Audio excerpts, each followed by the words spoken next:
So time now to take a look at the Sunday papers, and this morning I'm joined to go through them with by the entrepreneur Kate Hardcastle and broadcaster and journalist Thomas Copeland. So very good morning to both of you. Good to see you both.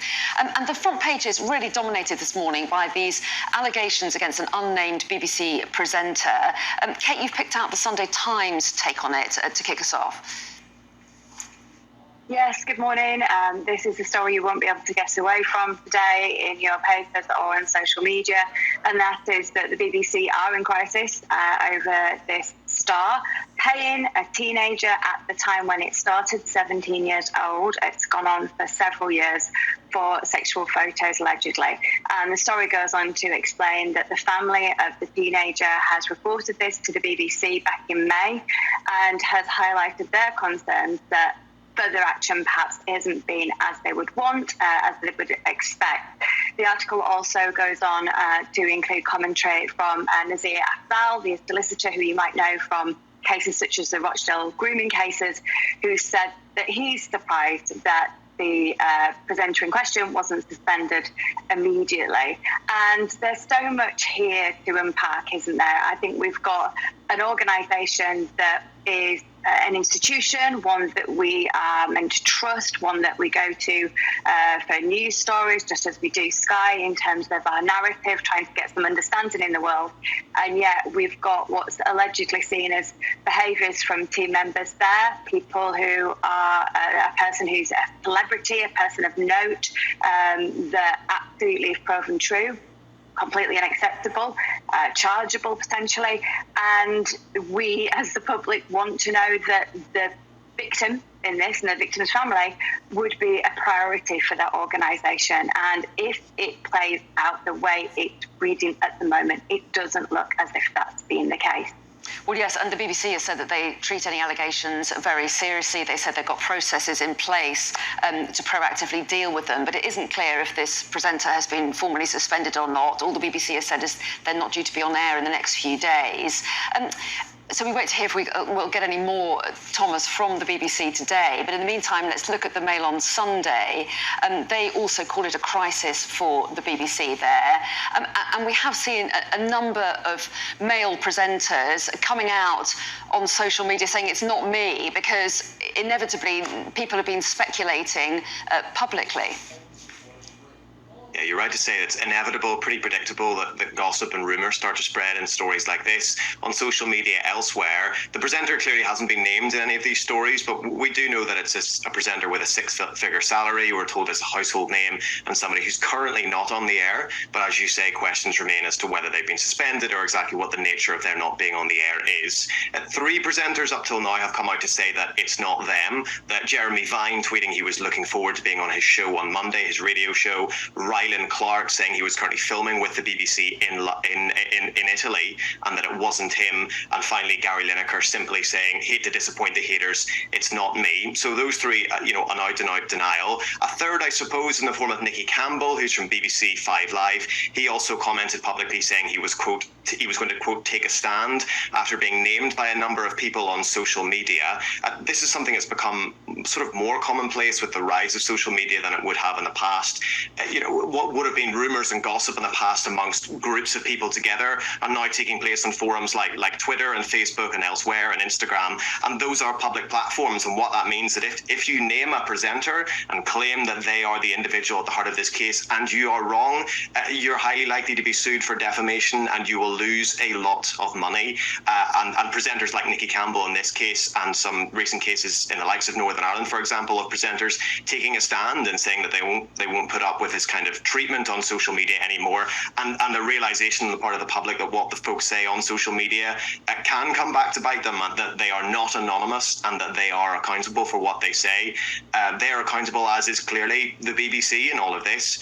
Perhaps something that surprised me is the extent to, the BBC has a reputation reputation to uphold, and unfortunately it's a reputation that in the past has been harmed by stories like this, stories including the likes of Jimmy Savile, Rolf Harris, Stuart Hall, and more names beside that.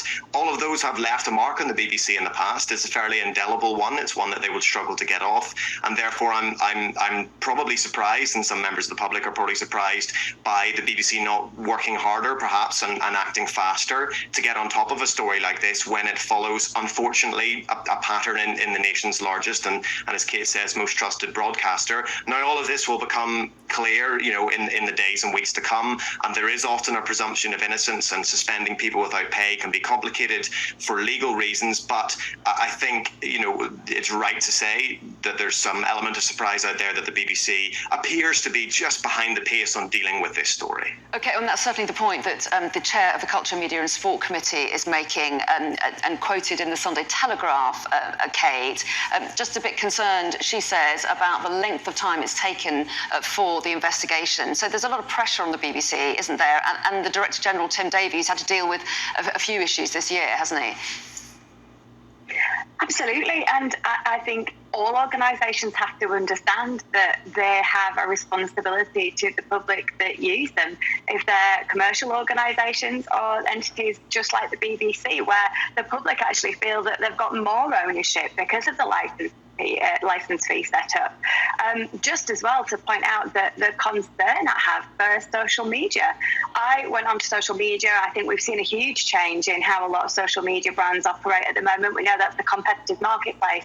I seem to get feeds of people that I don't follow, but the speculation that was so rife yesterday, and having to watch these celebrities who are saying it's not them come out and defend themselves. I don't think that people realise the visibility. It's almost as if we've got adults that just don't understand the power that is at their hands when they go out and say what they've been saying. I think it's time not only for the BBC to do something because parties are being unfairly treated, unfairly being called out. I mean, that isn't just something that's name calling. That is a terrible, terrible position to have to be in, to come out on a Saturday and defend yourself. But the social media companies need to step up and remind people of the responsibilities, the libel. Of course, it's in our anthropology, our nature to gossip somewhat. But doing that on a public forum, doing that where you decide that you're calling out somebody for an absolutely heinous crime is quite shocking. And I'm just really concerned as that ravages on today that we just need to see our social media standing get hold of this too.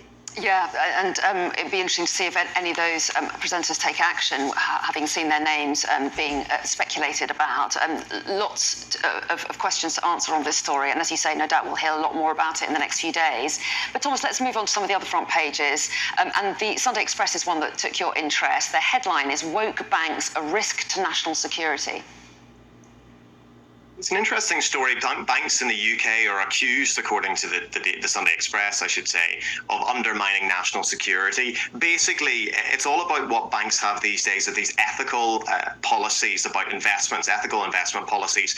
And there's been a really big push to have these kind of policies in the last couple of years, and it's largely focused on the likes of oil and gas, so trying to divest from oil and gas and use that as a way to tackle climate change and remove some of those big investments that banks are putting into oil and gas. And then that has sort of flourished into a wider portfolio of ethical investment policies. The problem, and I suppose is this is one element of how this can become problematic, and there are lots of other examples, is that philosophers have been debating for centuries about what is ethical and what is not ethical and how that manifests itself in individual cases. This specific case, defence companies in the United Kingdom, a great number of them small defence companies, increasingly struggling to get their financial services through banks. Industry body quoted as saying that in 2021, according to their reports, 59% of banks in the UK didn't want to work with defence companies. That's up to 91%, according to an industry report this year, of banks in the United Kingdom that don't want to work with small defence companies. And not necessarily defence companies, we're talking companies here in sort of, aeronautics and engineering and space engineering, essentially anything with a military application. Okay. There's a quote from an industry insider in here about how defence companies are seen as dirty as tobacco companies. I suppose the problem is we look at something like We're running out of time, Thomas. So sorry to cut over you, but we're out of time. But we will see you both in the next hour. Thanks so much.